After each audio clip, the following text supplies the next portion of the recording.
नमस्कार। आप सुन रहे हैं मुंशी प्रेमचंद्र की लिखी कहानी गुप्त धन। बाबू हरिदास का ईंटों का पचावा शहर से मिला हुआ था। आसपास के देहातों से सैकड़ों स्त्री पुरुष लड़के नित्य आते और पचावे से ईंट सिर पर उठाकर ऊपर कतारों से सजाते। एक आदमी पजावे के पास एक टोकरी में कौड़ियां लिए हुए बैठा हुआ था। मजदूरों से ईंटों की संख्या के हिसाब से कौड़ियां बांटता। ईंटें जितनी ही ज्यादा होती उतनी ही ज्यादा कौड़ियां मिलती। इस लोभ से बहुत से मजदूर बूते के बाहर काम करते। वृद्धों और बालकों को ईंटों के बोझ से अकड़े हुए देखना बहुत करुणाजनक दृश्य था। कभी कभी बाबू हरिदास स्वयं आकर कौड़ी वाले के पास बैठ जाते और ईंटें लादने का प्रोत्साहित करते। यह दृश्य तब और भी दारुण हो जाता जब ईंटों की कोई असाधारण आवश्यकता पड़ती। उसमें मजूरी दूनी कर दी जाती और मजूर लोग अपने सामर्थ्य से दूरी ईंटें लेकर चलते। एक एक पग उठाना कठिन हो जाता। उन्हें सिर से पैर तक पसीने में डूबे पजावे की राख ईंटें चढ़ाने का एक पहाड़ सिर पर रखे बोझ से दबे देखकर ऐसा जान पड़ता था मानो लोभ का भूत उन्हें जमीन पर पटक कर उन्हें सिर के सवार हो गया है। सबसे करुणा दशा एक छोटे लड़के की थी जो सदैव अपनी अवस्था के लड़कों से दुगनी ईंटें उठाता और सारे दिन अविश्रांत परिश्रम और धैर्य के साथ अपने काम में लगा रहता। उसके मुख पर ऐसी दीनता छाई रहती जैसे उसका शरीर उतना कृश और दुर्बल था कि उसे देखकर दया आ जाती थी। और लड़के बनिए की दुकान से गुड़ लाकर खाते। कोई सड़क पर जाने वाले इक्कों पर हवा गाड़ियों की बाहर दिखता और कोई व्यक्तिगत संग्राम में अपनी जीहा और बाहू की जौहर दिखाता। लेकिन इस गरीब लड़के को अपने काम से काम था। उसमें लड़कपन की चंचलता थी, न शरारत न खिलाड़ीपन, यहाँ तक कि उसके होठों पर कभी हंसी भी ना आती थी। बाबू हरिदास को उसकी दशा पर दया आती। कभी कभी कौड़ी वाले को इशारा करते कि उसे हिसाब से अधिक कौड़ियां दे दो। कभी कभी वे उसे खाने को दे देते। एक दिन उन्होंने उस लड़के को बुलाकर अपने पास बिठाया और उसके समाचार पूछने लगे। याद हुआ कि उसका घर पास ही के गांव में है। घर में एक वृद्ध माता के सिवाय कोई नहीं था और एक वृद्धा भी किसी पुराने रोग से ग्रस्त थी। घर का सारा भार इसी लड़के के सिर पर था। कोई उसे रोटियां बनाकर देने वाला भी न था। शाम को जाता तो अपने हाथों से रोटियां बनाता और अपनी माँ को भी खिलाता। जाति का ठाकुर था। किसी समय उसका कुल धन धान्य संपन्न था। लेन देन होता था और शक्कर का कारखाना चलता था। कुछ जमीन भी थी, किंतु भाइयों की स्पर्धा और विदेश ने उसे हीनावस्था पर पहुंचा दिया कि अब रोटियों के लाले थे। लड़के का नाम था मगन सिंह। हरिदास ने पूछा, गांव वाले तुम्हारी कुछ मदद नहीं करते? मगन, वाह, उसका वश चले तो मुझे मार डाले। सब समझते हैं कि मेरे घर में रुपए गड़े हैं। हरिदास ने उत्सुकता से पूछा, पुराना घर है, कुछ ना कुछ तो होगा ही। तुम्हारी माँ ने इस विषय में तुमसे कुछ कहा नहीं? मगन, बाबूजी नहीं, एक पैसा भी नहीं। रुपए होते तो अम्मा इतनी तकलीफ क्यों उठाती? बाबू हरिदास मगन से इतने प्रसन्न हुए कि मजूरों की श्रेणी से उठाकर अपने नौकर में रख लिया। उसे कौड़ियां बांटने का काम था और पजावे में मुंशी जी को ताकीद कर दी कि इसे कुछ पढ़ना लिखना सिखाए। अनाथ के भाग्य जग जाएंगे। मगन सिंह बड़ा कर्तव्यशील और चतुर लड़का था। उसे कभी देर ना होती, कभी नागा ना होता। थोड़े ही दिनों में उसने बाबू साहब का विश्वास प्राप्त कर लिया। लिखने पढ़ने में भी कुशल हो गया। बरसात के दिन थे, पचावे में पानी भरा हुआ था। कारोबार बंद था। मगन सिंह 3 दिनों से गैर हाजिर था। हरिदास को चिंता हुई। क्या बात है, कहीं बीमार तो नहीं हो गया? कोई दुर्घटना तो नहीं हो गई? कई आदमियों से पूछताछ की पर कुछ पता न चला। चौथे दिन पूछते पूछते मगन सिंह के घर पहुंचे। घर क्या था, पुरानी समृद्धि का ध्वंसावशेष मात्र था। उसकी आवाज सुनते ही मगन सिंह बाहर निकल आया। हरिदास ने पूछा, कई दिनों से आए क्यों नहीं? माता का क्या हाल है? मगन सिंह ने अवरुद्ध कंठ से उत्तर दिया, अम्मा आजकल बहुत बीमार है, कहती है अब ना बचूंगी। कई बार उसको आपको बुलाने के लिए मुझसे कह चुकी है, पर मैं संकोच के मारे आपके पास ना आता था। अब आप सौभाग्य से आ गए हैं तो जरा चल कर उसे देख लीजिए, उसकी लालसा भी पूरी हो जाए। हरिदास भीतर गए। सारा घर भौतिक निरस्तता का परिचायक था। सूखी कंकड़ी ईंटों के ढेर चारों ओर पड़े हुए थे। विनाश का प्रत्यक्ष स्वरूप था। केवल 2 कोठरियां गुजर करने लायक थी। मगन सिंह ने एक कोठरी की ओर उसे इशारे से बताया। हरिदास भीतर गए तो देखा कि वृद्धा एक सड़े हुए काठ के टुकड़े पर पड़ी कराह रही है। उसकी आहट पाते ही आंखें खोली और अनुमान से पहचान गई। बोली, आप आ गए, बड़ी दया की। आपके दर्शन बड़ी अभिलाषा थी। मेरे अनाथ बालक के नाथ अब आप ही हैं। जैसे आपने अब तक रक्षा की है, वह निगाह उस पर सदैव बनाए रखी। एक दिन घर में लक्ष्मी का वास था। दिन आए तो उन्होंने भी आंखें फेर ली। पुरखों ने इसी दिन के लिए कुछ थाती धरती माता को सौंप दी। उसका बीजक बड़े यत्न से रखा था, पर बहुत दिनों से उसका कहीं पता न लगता था। मगन के पिता ने बहुत खोजा पर पा ना सके, नहीं तो हमारी दशा इतनी ही न होती। आज दिन दिए हुए मुझे वह बीजक आप ही रद्दी के कागजों में मिल गया। तब से उसे छिपा के रखी हूँ।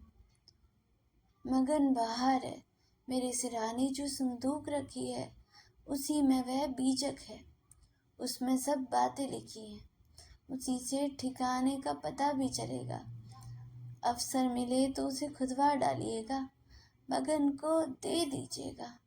यही कहने के लिए आपको बार बार बुलवाती थी। आपके सिवाय मुझे किसी पर विश्वास न था। संसार से धर्म उठ गया। किसकी नीयत पर भरोसा किया जाए?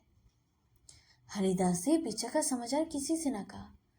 नीयत बिगड़ गई, दूध में मक्खी पड़ गई।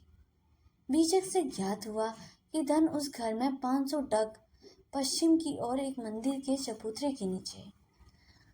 हरिदास धन को भोगना चाहते थे, पर इस तरह किसी के कानों कान खबर न हो। काम कष्ट साध्य था। नाम पर थप्पा लगने का प्रबल आशंका थी, जो संसार में सबसे बड़ी यंत्रणा है। कितनी घोर नीचता थी। जिस अनाथ की रक्षा की, उसी बच्चे की भांति पाला और उसी से विश्वासघात। कई दिन तक आत्मवेदना से पीड़ा सहते रहे। अंत में कुर्तकों ने विवेक को परास्त कर दिया। मैंने कभी धर्म का परित्याग नहीं किया और ना कभी करूंगा। क्या कोई ऐसी प्राणी है जो जीवन में एक बार भी विचलित ना हो? यदि है तो वह मनुष्य नहीं, देवता है। मैं मनुष्य हूँ। मुझे देवताओं की पंक्ति में बैठाने का दावा नहीं है। मन को समझना बच्चे को फुसलाना है। हरिदास सांझ के सैर करने के लिए घर से निकल जाते। जब चारों ओर सन्नाटा छा जाता तो मंदिर के चबूतरे पे आ बैठते और एक कुंदाली से उसे खोदते। दिन में 2-1 बार इधर उधर ताक झाक करते कि कोई चबूतरे के पास खड़ा तो नहीं है। रात की निस्तंभता में उसे अकेले बैठे ईंटों को हटाते हुए उतना ही भय होता जितना किसी भ्रष्ट वैष्णव को अमिष्ट भोजन से होता है। चबूतरा लंबा चौड़ा था। उसे खोदने में 1 महीना लग गया और अभी आधी मंजिल भी तय न हुई। इन दिनों उसकी दशा उस पुरुष की सी थी जो मंत्र जागा रहे हो। चित्त की चंचलता छाई रहती, आंखों की ज्योति तीव्र हो गई। बहुत गुमसुम रहते, मानो ध्यान में हो। किसी से बातचीत ना करते। अगर कोई छेड़छाड़ कर बात करता तो झुंझला पड़ते। पजाबे की ओर बहुत कम जाते। विचारधारशील पुरुष थे। आत्मा बार बार इस कुटिल व्यापार से भागती निश्चय करते कि अब चबूतरे की ओर ना जाऊंगा। पर संध्या होते ही उस पर एक नशा सा छा जाता। बुद्धि विवेक का अपहरण हो जाता। जैसे कुत्ता मारकर थोड़ी देर के बाद टुकड़े की लालच में आ जाता है, वही उनकी दशा थी। यहाँ तक कि दूसरा मास भी व्यतीत हुआ। अमावस की रात थी। हरिदास मलिन हृदय में बैठी हुई कालीमा की भांति चबूतरे पर बैठे हुए थे। आज चबूतरा खुद जाएगा। जरा देर तक और मेहनत करनी पड़ेगी। कोई चिंता नहीं। घर के लोग चिंतित हो रहे होंगे, पर अभी निश्चित हुआ जाता है कि चबूतरे के नीचे क्या है। पत्थर का तहखाना निकल आया तो समझ जाऊंगा कि धन अवश्य होगा। तहखाना ना मिले तो मालूम हो जाएगा कि सब धोखा ही धोखा है। कहीं सचमुच तहखाना ना मिले तो बड़ी दिल लगी हो, मुफ्त में उल्लू बनूं। पर नहीं, कुदाली खटखट बोल रही थी। हाँ, पत्थर की चट्टान है। उन्होंने टटोल कर देखा। भ्रम दूर हो गया। चट्टान थी, तहखाना मिल गया। लेकिन हरिदास खुशी से उछले कूदे नहीं। आज वे लौटे तो सिर में दर्द था। समझे थकान है, लेकिन यह थकान नींद से ना गई। रात को ही उन्हें जोर से बुखार हो गया। 3 दिन तक ज्वर में पड़े रहे। किसी दवा से फायदा ना हुआ। इस रौणावस्था में हरिदास को बार बार भ्रम होता था, कहीं कहीं मेरी तृणा का दंड तो नहीं है। जी में आता है मगन सिंह को बीचक दे दूं और क्षमा की याचना को करूं, पर भंडा फोड़ होने का भय मुंह बंद कर देता था। ना जाने ईसा के अनुयायी अपने पात्रियों के सम्मुख कैसे अपने जीवन भर के पापों की कथा सुनाया करते थे। हरिदास की मृत्यु के पीछे यह बीजक अपने सपुत्र प्रभुदास के हाथ लगा। बीजक मगन सिंह के पुरखों का लिखा हुआ था। इसमें लेश मात्र भी संदेह न था। लेकिन उन्होंने सोचा पिताजी ने कुछ सोचकर ही इस मार्ग पर पग रखा होगा। वे कितने नीतिपरायण, कितने सत्यवादी पुरुष थे। उनकी नीयत पर कभी किसी को संदेह ही नहीं हुआ। जब उन्होंने इस आचार को घृणित नहीं समझा तो मेरी क्या गिनती है। कहीं यह धन हाथ आ जाए तो कितने सुख से जीवन व्यतीत हो। शहर के रईसों को दिखा दूंगा कि धन का सदुपयोग क्यों कर होना चाहिए। बड़े बड़ों का सिर नीचा कर दूंगा। कोई आंखें ना मिला सके। इरादा पक्का हो गया। शाम होते ही वे घर से बाहर निकले। वही समय था, वही चौकन्नी आंखें थी, वही तेज कुदाली थी। ऐसा ज्ञात होता था कि मानो हरिदास की आत्मा इस नए भेष में अपना काम कर रही है। चबूतरे का धरातल पहले ही खुद चुका था। अब संगीन तय खाना था। जोड़ों को हटाना कठिन था। पुराने जमाने का पक्का मसाला था। कुल्हाड़ी उचट उचट कर लौटती थी। कई दिनों में ऊपर की दरारें खुली, लेकिन चट्टानें जरा भी ना हिली। तब वे लोहे की छड़ से काम लेने लगे, लेकिन कई दिनों तक जोर लगने पर भी चट्टानें ना खिसकी।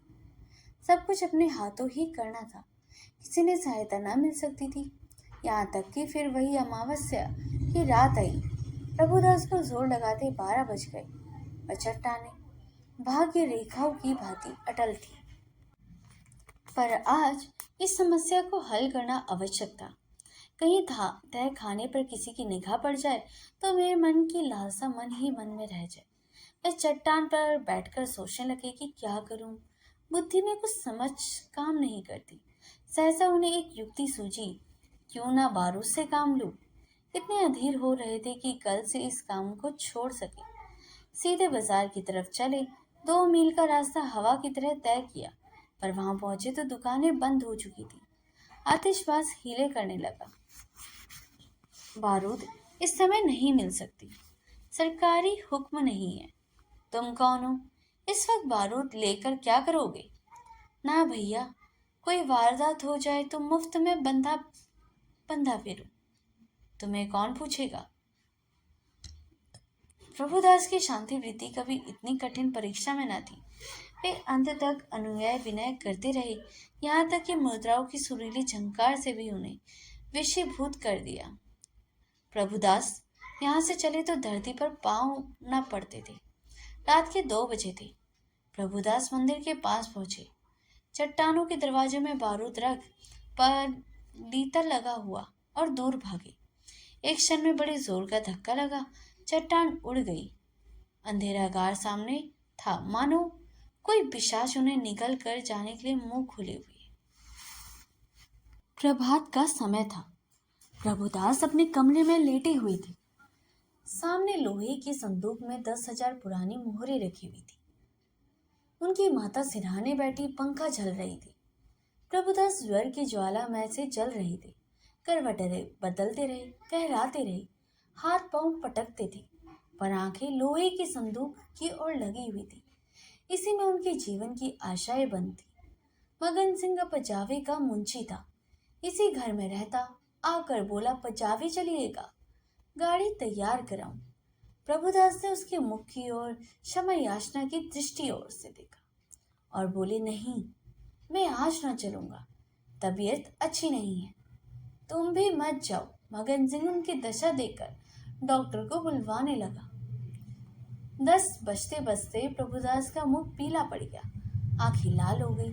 माता ने उनकी ओर देखा तो शोक से विहल हो गई। बाबू हरिदास की अंतिम दशा उनकी आंखों में फिर गई।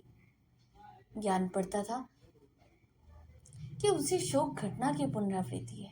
ये देवताओं की मनोमतियां मना रही थी, किंतु प्रभुदास की आंखें उसी लोहे की संदूक की ओर लगी हुई थी जिस पर उन्होंने अपनी आत्मा अर्पण की थी।